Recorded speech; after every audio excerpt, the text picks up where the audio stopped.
Hi viewers, welcome to our channel. ప్రస్తుతం మనతో పాటు సీనియర్ జర్నలిస్ట్ దాము బాలా సార్ వారితో మాట్లాడదాం. నమస్కారం సార్. సార్, గత వారం రోజుల నుంచి కూడా యూకేలో అల్లర్లు పెద్ద ఎత్తున దాడులు జరుగుతున్నాయి. సో హిందువుల మీద కూడా తీవ్ర స్థాయిలో దాడులు జరుగుతున్నాయని చెప్తున్నారు సార్. అందుకు ఇండియన్స్ కూడా వాళ్ళకి సలహాలు సూచనలు ఇస్తున్నారు, ఎలా సెక్యూర్గా ఉండాలని చెప్పేసి. అసలు ఎందుకు యూకేలో ఈ విధంగా అల్లర్లు జరుగుతున్నాయి? మరి ఇది ఇండియా పైన, ఇండియన్స్ పైన ఏమైనా ప్రభావం చూపించే అవకాశం ఉందంటారు sir? UK United Kingdom, England అంటారు.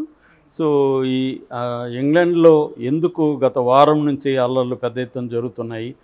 దేశవ్యాప్తంగా వేలాది మంది ఈ వీధుల్లోకి వచ్చి ప్రొటెస్టులు చేస్తున్నారు. సో ఇది ఒక రకమైన అల్లకల్లోలమైన వాతావరణం ఉంది.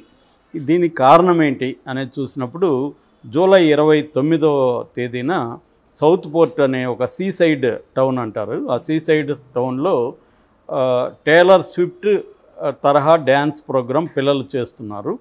Plus dance cum yoga program అది. ఆ ప్రోగ్రాంలో కొంతమంది ఆడపిల్లలు, చిన్న చిన్న పిల్లలు చేస్తుంటే సడన్గా ఒక 17 ఏళ్ల కుర్రవాడు కత్తి తీసుకొని వచ్చి ఆ పిల్లల మీద దాడి చేసి 3 పిల్లల్ని చంపేశాడు. 3లో ఎల్సీ, అలైస్, బీబ్ కింగ్ అనే 3 అమ్మాయి పాపలు, చిన్న పాపలు. 6 ఏళ్ళు ఒక పాప, 7 ఏళ్ళు ఒక పాప, 9 ఏళ్ళ పాప. 3 వాళ్ళ ఫోటోలు చూస్తే కూడా చాలా క్యూట్గా ముద్దుగా ఉన్నారు. వాళ్ళని వీళ్ళు పొడిచి చంపేశాడు. ఇంకొక 8 మంది పిల్లలు గాయపడ్డారు. ఇంకొక 2 అడల్ట్ ఉమెన్, పెద్దవాళ్ళు, స్త్రీలు గాయపడ్డారు. అయితే లక్కీగా ఈ గాయపడిన వాళ్ళందరూ కూడా హాస్పిటల్ నుంచి డిశ్చార్జ్ అయిపోయారు. వాళ్ళు సేఫ్ అన్నమాట. ఈ 3 చనిపోయారు. దాంతో ఏమైందంటే ఈ సౌత్ పోర్ట్లో ఆ పాప, ఈ 3 పిల్లల దహన సంస్కారాలు జరగడానికి దాదాపు 1000 మంది గుమికూడారు అక్కడ. ఈ లోపల ఏమైందంటే ఈ కుర్రవాడు ఎవరైతే చంపారో ఇతను ఒక ఇమ్మిగ్రెంట్ అని, అసైలం అని, ఇతను బోట్లో లాస్ట్ ఇయర్ బోట్లో ఇంగ్లాండ్కి వచ్చాడని, ఇతను అసైలం సీకర్ అంటారు. అసైలం సీకర్ అంటే యూరోప్లో ఏం జరుగుతుందంటే వివిధ దేశాల్లో వేరే వేరే కంట్రీస్ నుంచి రక్షణ కోసం అక్కడికి వస్తారు. వాళ్ళని అసైలం సీకర్స్ అంటారు. సో ఈ అసైలం సీకర్ అని చెప్పి ఇతను ఒక ముస్లిం అని కూడా వాళ్ళు ప్రచారం మొదలుపెట్టారు. ఇది మిస్ఇన్ఫర్మేషన్, అంటే తప్పుడు సమాచారాన్ని సోషల్ మీడియా ద్వారా వ్యాపింప చేశారు. ఇందులో వ్యాపింప చేసిన దాంట్లో ప్రధానంగా ఇంగ్లీష్ డిఫెన్స్ గ్రూప్ అని ఒకటి ఉంటుంది. ఈడిఎల్ అంటారు వాడిని, ఇంగ్లీష్ డిఫెన్స్ గ్రూప్. మామూలుగా వీళ్ళని ఫార్ రైట్ అంటారు. ఫార్ రైట్ అంటే తీవ్రమైన భావాలు ఉన్న వాళ్ళు. అంటే ఈ దేశాల్లో ఫర్ ఎగ్జాంపుల్ అమెరికాలో కేకేకే అని ఉంటుంది, కుక్లక్స్ క్లాన్. అంటే వైట్ సుప్రమసిస్టులు అని కూడా వీళ్ళని అంటారు. అంటే మన తెల్ల జాతీయులే ఉండాలి, మిగతా జాతి వాళ్ళు రేస్ బ్యాచ్ ఉండకూడదు అని నమ్మేవాళ్ళని. అంటే రేస్ కలర్ ఆధారంగా రేసు, ఈ మన రేసే గొప్పది, వైట్ రేసే గొప్పది, మిగతా రేస్ జాతీయులందరూ కూడా తక్కువ స్థాయి వాళ్ళు అని నమ్మి వాళ్ళు మన దేశంలో ఉండకూడదు, వాళ్ళు ఉంటే వాళ్ళ మీద దాడులు చేస్తాము అని చెప్పే గ్రూప్స్ని ఫార్ రైట్ గ్రూప్స్ అంటారు అన్నమాట. అలాంటి ఈడిఎల్, ఇంగ్లీష్ డిఫెన్స్ గ్రూపు. ఇందులో టామీ రాబిన్స్ అని దీన్ని ఫౌండర్ అనమాట. ఆయన యాక్చువల్గా సైప్రస్లో ట్రావెల్లో ఉన్నాడు, టూరిజంలో ఉన్నాడు, ఆయన టూర్లో ఉన్నాడు. ఆయన అక్కడి నుంచి ఎక్స్లో ఒక ట్వీట్ చేశాడు. ఇదేంటంటే ఇతను అసైలం సీకరు ప్లస్ ముస్లిము, మీరు వదిలిపెట్టకండి అని ఇతను ట్వీట్ చేశాడు. అతని ఎక్స్ హ్యాండిల్లో 10 లక్షల మంది ఫాలోవర్స్ ఉన్నారు.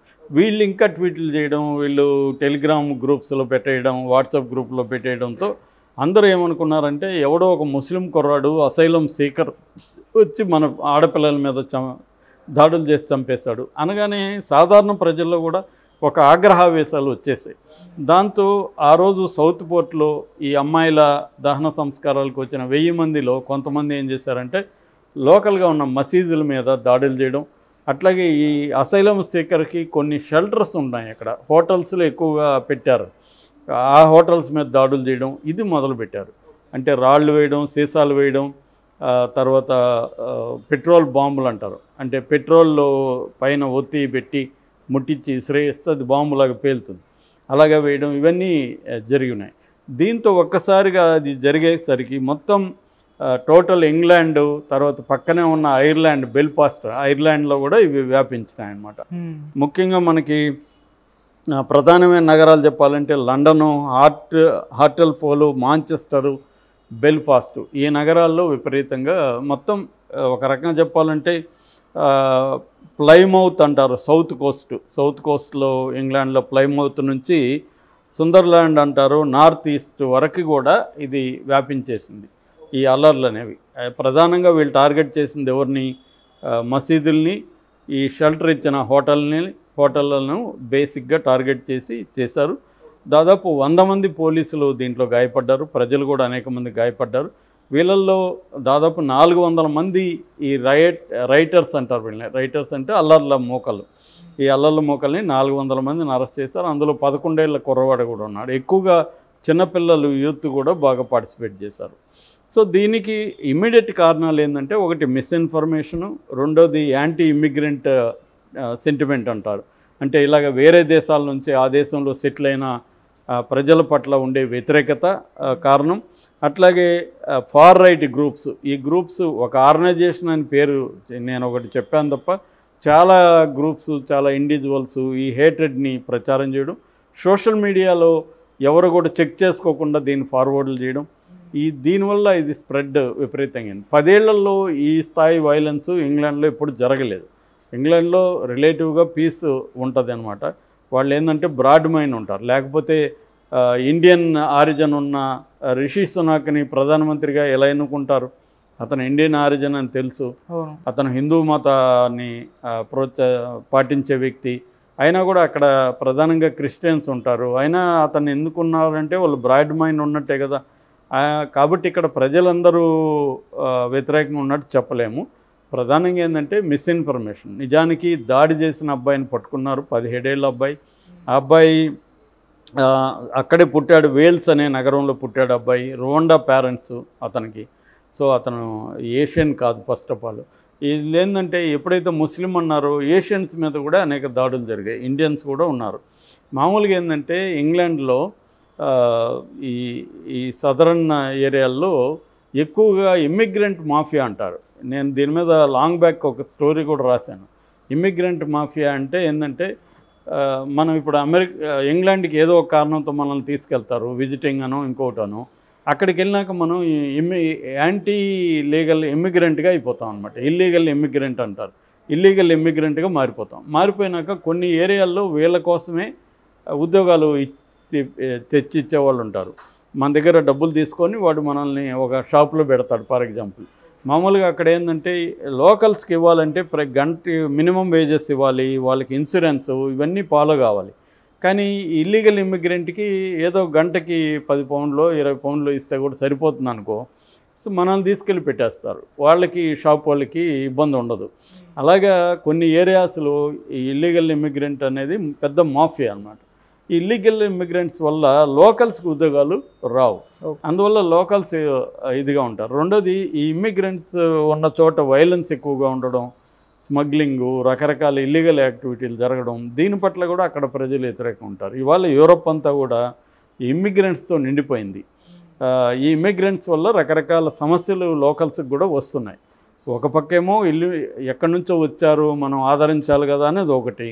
రెండోదేమో వీళ్ళ వల్ల మనకి వచ్చే సమస్యల్ని మనం ఎందుకు భరించాలా అనేది ఒకటి. ఇలాంటి వాటి వల్ల ఇవాళ వరల్డ్ వైడ్గా ఇమ్మిగ్రెంట్స్కి వ్యతిరేక ఉద్యమాలు కూడా బలంగా జరుగుతున్నాయి. మనం చూస్తున్నాం, ట్రంప్ ఇమ్మిగ్రెంట్స్కి యాంటీగా గట్టిగా మాట్లాడుతున్నాడు. అమెరికన్స్కే జాబ్స్ కావాలి, అమెరికన్స్కే ఆపర్చునిటీస్ కావాలనేది గట్టిగా మాట్లాడుతున్నాడు. యూరోప్లో, ఫ్రాన్స్లో ఫర్ ఎగ్జాంపుల్ అనేక చోట్ల ఇమ్మిగ్రెంట్స్ ఉన్న ఆ ఏరియాల్లో వైలెన్స్, వాళ్ళేమో ఫస్ట్ రక్షణ కోసం వస్తారు, వీళ్ళు రక్షణ ఇస్తారు. రక్షణ ఇచ్చినాక వాళ్ళకి ఎక్కడో షెల్టర్లు పెడతారు. అక్కడి నుంచి మెల్లమెల్లగా వాళ్ళ డిమాండ్లు మొదలు పెడతాయి. హక్కుల సంఘాలు వస్తాయి, మాకు ఈ హక్కులు కావాలంటారు. అక్కడి నుంచి స్మగ్లింగు, వైలెన్సు ఇవన్నీ పెరుగుతున్నాయి.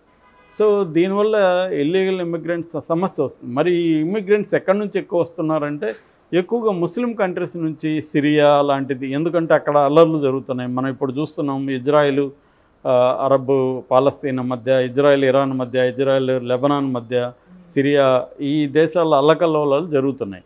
దీనికి అగైన్ మళ్ళీ అమెరికా, మళ్ళీ ఇంగ్లాండు, మళ్ళీ ఫ్రాన్స్ వీళ్ళే కారణం. ఓకే. సో ఇలాగ వాళ్ళు అక్కడి నుంచి ప్రజలు పారిపోయి వచ్చేస్తున్నారు. ఇది ఒక మేజర్ పెద్ద సమస్య. ఈ సమస్య నుంచి ఇది జరిగింది. అయితే ప్రజలు మాత్రం గట్టిగా ఇంగ్లాండ్లో ఈ రైటర్స్కి యాంటీగా కూడా ఉద్యమాలు చేస్తున్నారు. వీళ్ళు శాంతియుతంగా చేస్తున్నారు. ఇప్పుడు ఆ మసీదులను కొల్లగొట్టినారు కదా, మసీదులంతా నిర్మించడం ఫ్రీగా నిర్మిస్తామని ముందుకు వస్తున్నారు. అది వండర్ఫుల్గా ఉంది. అంటే మనం నేర్చుకోవాల్సింది ఏంటంటే ఎవరో కొంతమంది చేసిన తప్పుని సమాజం మొత్తం ఎలా కరెక్ట్ చేస్తుందనేది ఇంగ్లాండ్ని చూసి నేర్చుకోవాలి. ఇప్పుడు సమాజం మొత్తం ఎవరికైతే నష్టాలు జరిగిందో వాళ్ళని హక్కును చేర్చుకుంటున్నారు, వాళ్ళ తరపు నిలబడుతున్నారు. ఈ ప్యాసిజానికి ఈ ఫార్ రైట్ వ్యతిరేకంగా వీళ్ళు ఉద్యమాలు వేలాది మంది వచ్చి ఇప్పుడు వారం రోజుల నుంచి ఉద్యమాలు చేస్తున్నారు. అంటే శాంతి నెలకొనాలి, డిఫరెంట్ గ్రూప్స్ కలిసిమెలిసి మనం బతకాలి, ఏ గ్రూప్కి యాంటీగా ఇంకొక గ్రూప్ పనిచేయకూడదు, ఇలాంటి ఒక సందేశాన్ని వీళ్ళు ఇస్తున్నారు. దాన్ని చూసి ప్రపంచం నేర్చుకోవాలి. ఈ అల్లర్లు చేసేది చాలా చాలా తక్కువ మంది. ఈ అల్లర్లకు వ్యతిరేకంగా శాంతి నెలకొనాలని చేసే వాళ్ళ సంఖ్య విపరీతంగా ఇంగ్లాండ్లో పెరిగింది. వాళ్ళు ఏం చెప్తున్నారంటే మల్టీ కల్చరల్ లైఫ్ని మనం ఆహ్వానించాలి. అనేక విభిన్న జాతుల వాళ్ళు ఇంగ్లాండ్లో ఉండొచ్చు. వాళ్ళ మధ్య సహృదయత, తర్వాత సహృద్భావం ఉండాలి, అందరూ కలిసిమెలిసి బతకాలి అన్న దీంతో వీళ్ళు సందేశం ఇస్తున్నారు. గంటలు గంటలు టీవీ ఛానళ్ళతో మాట్లాడుతున్నారు. కాబట్టి ఆ రకంగా ఒక పక్క హేట్రెడ్ కొంత కనిపిస్తుంది, ఇంకొక పక్క ప్రశాంతంగా అందరూ ఉండాలి, ప్రేమ, అందరినీ హక్కును చేర్చుకోవడం, గాయపడిన వాళ్ళకి షెల్టర్లు ఇవ్వడం, ఫుడ్ పెట్టడం, ఇవన్నీ కూడా బాగా కనిపిస్తుంది. ఈ రెండు ట్రెండ్లు మనం గమనించవచ్చు. నేను చెప్పిన సెకండ్ ట్రెండ్ పీపుల్ని ఆర్గనైజ్ చేయడం, ఇంటర్ఫెయిత్ కాన్ఫరెన్సెస్ పెట్టడం, అంటే వివిధ మతాలు ఒక దగ్గరికి రావడం, వాళ్ళందరూ ఫుడ్ షేర్ చేసుకోవడం, వాళ్ళ కల్చర్స్ని షేర్ చేసుకోవడం, యూత్ని ఇన్వాల్వ్ చేయడం, తర్వాత కౌన్సిలింగ్ ఇవ్వడం, వాళ్ళని ఎడ్యుకేట్ చేయడం, ఇలాంటివి రకరకాలుగా లోకల్ లీడర్షిప్ చేస్తున్నారు. అది ఖచ్చితంగా ప్రపంచం ఈ